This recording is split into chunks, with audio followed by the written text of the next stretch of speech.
दुसऱ्या दिवशी वटपौर्णिमा आहे म्हणून इकडे नाशिकला आलो होतो आणि आल्यानंतर दिवसभराची कामं आणि संध्याकाळी तिने छान अशी मेहंदी मला काढून दिली हातावर.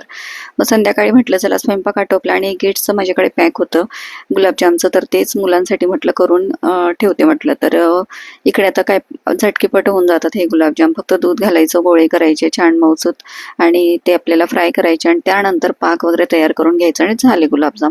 म्हटलं रात्रीतनं छान भिजून जातील. त्यानंतर इकडे पूजा वगैरे आणली होती पूजेसाठी आणि ती सगळी आता मग मला रात्रीच ताट वगैरे तयार करून ठेवायचं होतं. दुसऱ्या दिवशी पटकन उठले, आवरून घेतलं, कारण सकाळीच मला लवकर जायचं होतं पूजेसाठी. तर इकडे आता मटकी पण रात्री भिजवली होती, ती पण एका बाजूला टाकली कढईमध्ये आणि इकडे आता चहा वगैरे केला. त्यानंतर हे मटकीवरचं जे पाणी ना ते काढून घ्यायचं, कारण त्यामुळे ॲसिडिटी होते आपल्याला. तर इकडे आता चहा वगैरे केला आणि आवरून पण घेतलं होतं, मी तयारी केली होती. तर काही नाही, खूप जास्त नाही केलं होतं, सिंपलशी साडी वेअर केली होती आणि मोजकेच अशी ज्वेलरी वेअर केली होती, कारण मी आता गाडीवरच जाणार होते.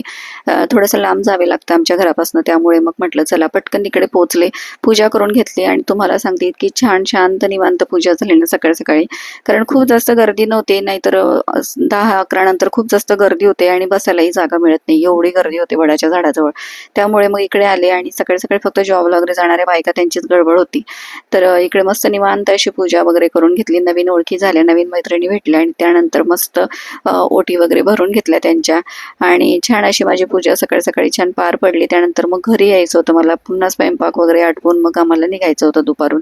त्यामुळे मग इकडे पूजा वगैरे आटपून घेतली आणि गाडीवर गेली होती, त्यामुळे पटकन घरी पोचले.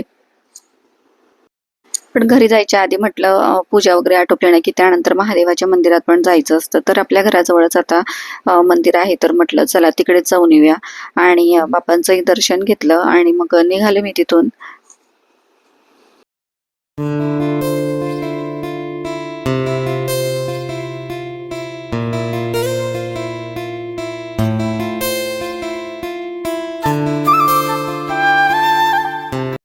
मग काय घरी आलेल्या आधी तर स्वयंपाकालाच लागले. आता इकडे मी मटकी शिजवून ठेवली होती, फक्त फोडणी द्यायची होती.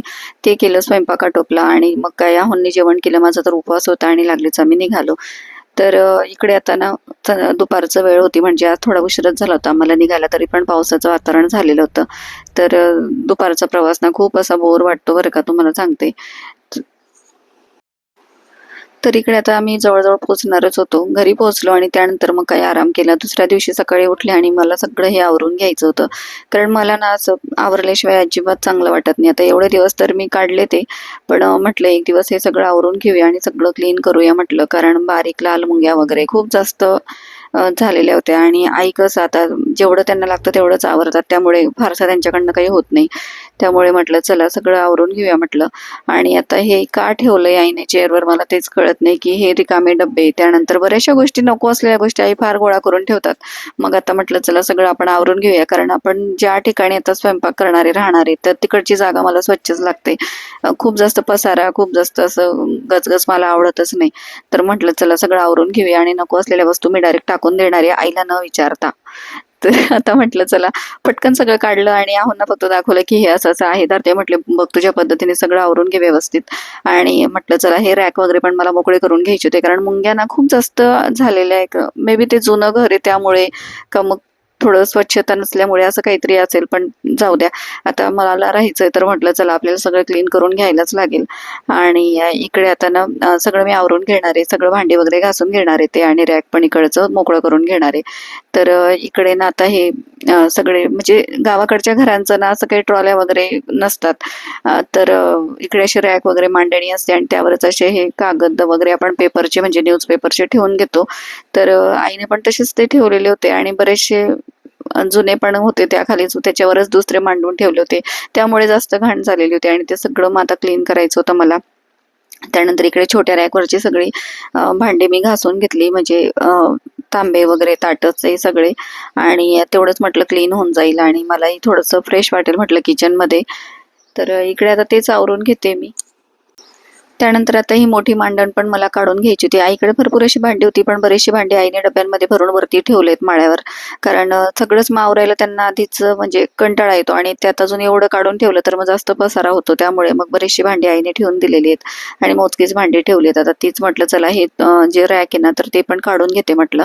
तुम्हाला सांगू का, ह्या घरात ना मी लग्न करून आले होते, त्यामुळे मला ना ह्या घराबद्दल विशेष प्रेम आहे. बरीच वर्ष मी ह्या घरात राहिलेली आहे, त्यामुळे मला ते नेहमीच आपलं आपलंसं वाटतं, हवंसं वाटतं आणि आपलाच संसार आहे हाही असं मला वाटतं. म्हणून मग सगळं व्यवस्थित करूनच आपण त्या ठिकाणी राहूया म्हटलं. मग थोडा सुरुवातीचे दिवस आता ये-जा जास्त होतं, त्यामुळे मग मी काही काढलं नव्हतं आवरायला. जेवढं बेसिक मला करायचं होतं तेवढंच मी आवरत होते. पण म्हटलं आता सगळं क्लीन करून घेऊया. आणि तुम्हाला सांगते, इकडे ना खूप जुन्या वस्तू आईने सांभाळून ठेवल्या. आता ही पकड त्यांची फार जुनी लोखंडी पकड आहे आणि ही पळी ना ॲल्युमिनियमची बरं का. ती पण मला वाटतं आई जेव्हा नवीनच त्यांनी संसार थाटला असेल त्यावेळेस आहे ती. तर ती पण आईने जपून ठेवली. ती मी आता वरती ठेवून दिली. त्यानंतर हे सगळं क्लीन करून घेतलं किचन ओट्या खालचं. पण इकडे ट्रॉल्या नसल्यामुळे हे ना नॉन मॉड्युलर किचन आहे, त्यामुळे खूप जास्त खराब होतं आणि त्याला वेळेच्या वेळी आवरायला लागतं. सगळं आवरून घेतलं, स्वच्छ केलं आणि म्हटलं चला बाहेर मस्त मनी प्लांट होता तो पण काढून आणला मी 2-3 फांद्या. आणि इकडे ना हे जे फ्लॉवर पॉट आहे ना तर ते जुनंच आहे, तर त्यामध्येच म्हटलं लावून देऊया म्हटलं. आणि त्याचा शेप खूप सुंदर आहे, बल्बच्या आकाराचा आहे. त्यामुळे म्हटलं चला किचन ओट्यावर थोडंसं समोर असं ठेवलं ना की छान मला प्रसन्न वाटेल म्हटलं. म्हणून मग मी ते पण घेऊन आले आणि त्यामध्ये लावून दिलं पाणी टाकून. तर हळूहळू ते ग्रो होईलच आणि खिडकीतनं थोडासा सूर्यप्रकाश वगैरे पण येत असतो, तर म्हटलं छान वाटेल तिथे. तर मग ते ना मी किचन ओट्यावरच असं इकडे साईडला ठेवून दिलं. सगळं आवरून घेतलं घर आणि त्यानंतर दुपारी माझी कामं. तर आता ना मी काहीतरी म्हटलं नवीन आपण करूया म्हटलं. तर नवीन मला गोष्टी शिकायला खूप जास्त आवडतात आणि त्यामुळेच मग हे साहित्य आपण आणलं होतं बघा, शॉर्ट्स व्हिडिओत मी तुम्हाला दाखवलंच होतं. तर ते सगळं आता मी काढून घेते आणि उलन मॅट रंगोली असते ना तर तीच मी आता ट्राय करणार आहे. तर मी ना मला याच्यातलं काहीच माहीत नाहीये. मी ह्या गोष्टी सगळ्या मी व्हिडिओ बघूनच आणलेल्या आहेत आणि व्हिडिओज बघूनच मी करणार आहे. तर बघूया आता किती जमतंय. पण तुम्हाला खरं सांगू ना, तर प्रत्येक गोष्ट आपण जी आपल्याला असं बघायला सोपी वाटते ना, ती तेवढी सोपी नसते बरं का. खरं सांगते तुम्हाला. आपल्याला ती बघताना खूप सोपी वाटते, की अरे हां, हे आपण करून घेणार असं तसं. पण नाही, तसं काही नसतं.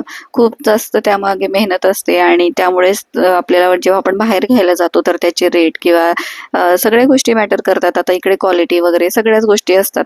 त्यामुळे ना आता सगळं मी घेऊन आलेले, ते सगळं साहित्य काढलं जे मला लागणार आहे आणि कलर पाहिजे तेवढे मला मिळालेले नाहीत. पण जे काही मिळालेत आता ते बेसिक कलर वापरून मी तयार करणार आहे. आणि डिझाईन पण मी स्वतःच आता निवडणार आहे. तर म्हटलं सुरुवातीची डिझाईन जरा सोपी घेऊया आणि काहीतरी चांगली घेऊया म्हटलं. तर एक स्वस्तिक पॅटर्नचं जे डिझाईन आहे ना, उंबरठा पट्टी मी आज तयार करणार आहे. पहिलीच डिझाईन आणि स्वस्तिक किंवा मग कलश वगैरे असंच मला काहीतरी शुभ असं काहीतरी पाहिजे होतं. म्हणून म्हटलं तेच करूया, कुठली तरी रांगोळी वगैरे करण्यापेक्षा. तर इकडे आता मी व्हाईट जे उलन आहे ना तर त्याच्या आजूबाजूला बॉर्डर करणार आहे आणि येल्लो कलर माझ्याकडे खूप जास्त होता उलनचा, तर येल्लो आणि रेड कलर वापरून मी आता इकडे तयार करून घेणार आहे. तो उंबरठा पट्टी ही सिंपलच मी करणार आहे.